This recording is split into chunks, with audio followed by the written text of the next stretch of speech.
A reflexão de hoje é sobre uma história que muitos de vocês já devem ter ouvido falar desde criança, que é a história do profeta Jonas. Jonas, ele recebeu uma ordem de Deus para pregar em Nínive, que na época era a capital do Império Assírio, que era um povo inimigo de Israel.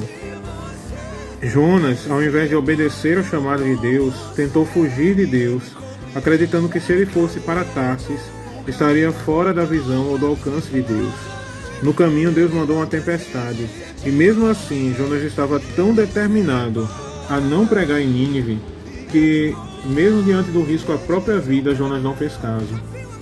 Os marinheiros lançaram Jonas ao mar por orientação do próprio Jonas, e a tempestade cessou. Mas Deus enviou um grande peixe ou animal marinho, possivelmente uma baleia, e depois de 3 dias e 3 noites no interior do animal, Jonas orou ao Senhor, que fez com que o animal vomitasse Jonas na praia, e ele profetizou em Nínive, e o povo se arrependeu dos seus pecados. Muitas lições podem ser tiradas da história de Jonas, mas a parte que eu gostaria de enfatizar se encontra no capítulo 4 do livro, que mostra a razão pela qual Jonas fazia tanta questão de não levar a palavra do Senhor àquele povo, e a resposta que Deus deu a ele acerca disso. Vamos ler o capítulo 4 de Jonas, eu vou ler na tradução NVT. Isso tudo deixou Jonas aborrecido e muito irado. Então orou ao Senhor: antes de eu sair de casa, não foi isso que eu disse que tu farias, ó Senhor? Por esse motivo fugi para Tarsis. Sabia que és Deus misericordioso e compassivo, lento para se irar e cheio de amor. Estás pronto a voltar atrás e não trazer calamidade. Agora tira a minha vida, Senhor. Para mim é melhor morrer do que viver desse modo. O Senhor respondeu: você acha certo ficar tão irado assim? Então Jonas foi até um lugar a leste de Nínive e construiu um abrigo para sentar-se à sua sombra, enquanto esperava para ver o que aconteceria à cidade. O Senhor Deus fez crescer ali uma planta, que logo espalhou suas folhas grandes sobre a cabeça de Jonas e o protegeu do sol. Isso aliviou o desconforto de Jonas, e ele ficou muito grato pela planta. No dia seguinte, porém, ao amanhecer, Deus também mandou uma lagarta. Ela comeu o talo da planta que secou. Quando o calor do sol se intensificou, Deus mandou um vento leste quente soprar sobre Jonas. O sol bateu em sua cabeça até ele sentir-se tão fraco que desejou morrer. Para mim é melhor morrer do que viver desse modo, disse ele.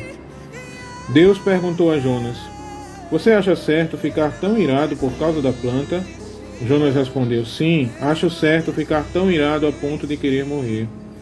Então o Senhor disse: você tem compaixão de uma planta, embora não tenha feito coisa alguma para que ela crescesse. Ela depressa apareceu e depressa murchou.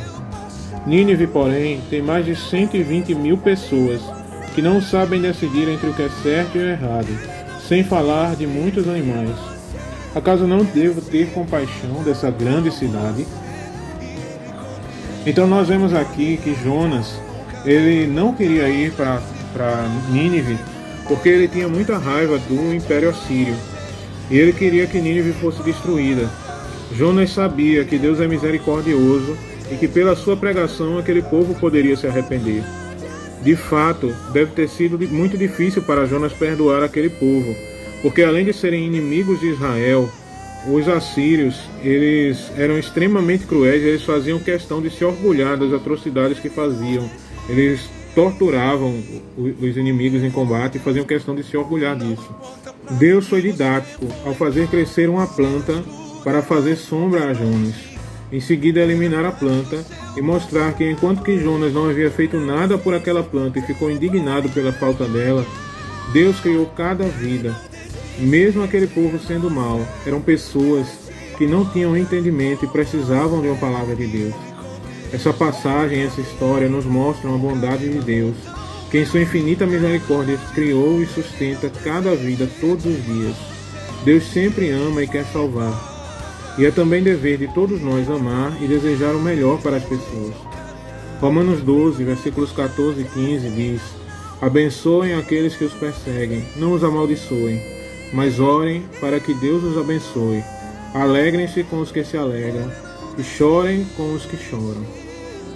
Se alguém te feriu, não deixe essa dor te impedir de amar com o coração de Deus. Essa mesma misericórdia é também esperança para todo aquele que pensa que não tem mais jeito. Deus te ama.